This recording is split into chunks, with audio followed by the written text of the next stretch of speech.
Hello সবাইকে, কেমন আছো তোমরা সবাই? আশা করি সবাই খুব ভালো আছো, আর আমিও মোটামুটি ভালোই আছি। তো এখন বাজে হচ্ছে সন্ধে 7টা, আর বর এসছে যেহেতু, তো বললো যে চলো একটু তোমাদেরকে ফুচকা খাইয়ে নিয়ে আসি।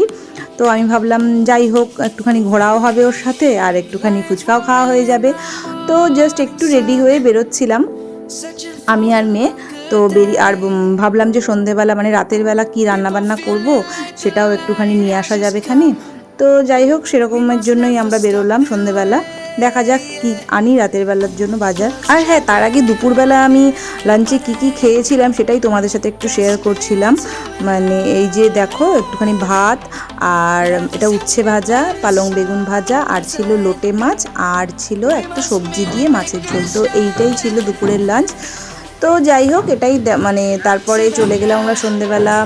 এই যে বাইকে বসে একটুখানি ফুচকা খেতে যাচ্ছিলাম, আর ফোনটা আমি কেমন করে দেখো ধরেছি, মানে কিছু বোঝাই যাচ্ছে না অন্ধকারের মধ্যে। তো আমি আর মেয়ে এই যে দাঁড়িয়ে পড়েছিলাম, আর ওর বাবা গেছিলো একটুখানি চিকেন আনতে, আর আমরা দুজন এই যে নিচে গিয়ে একটুখানি দেখি রান্নাবান্না জোগাড় করতে হবে। 8:30টার মধ্যে বাবাকে খেতেও দিতে হয়, তো সুতরাং একটু তাড়াতাড়ি করতে হবে। তো এই যে চিকেনটা ঢেলে সবে একটা পাত্রের মধ্যে রাখলাম, এবার ধুয়ে টুয়ে রান্না বসাবো। আর এই যে প্রায় মোটামুটি রান্না রেডি হয়ে গেছে, আর বাজে এখন ঘড়িতে 9:45, বাবাকে খেতেও দিতে হবে। আর আমি কষাই করেছিলাম, জল টল দেইনি, ঝোল করিনি, যেহেতু রুটি দিয়ে খাবে। ব্যাস চিকেন হয়ে গেল, আর এই যে বাবাকে রুটি দিয়ে খেতে দিলাম। তো এটুকুই ছিল ছোট্ট একটা ব্লগ। দেখা হচ্ছে পরে কোনো ব্লগে। টাটা।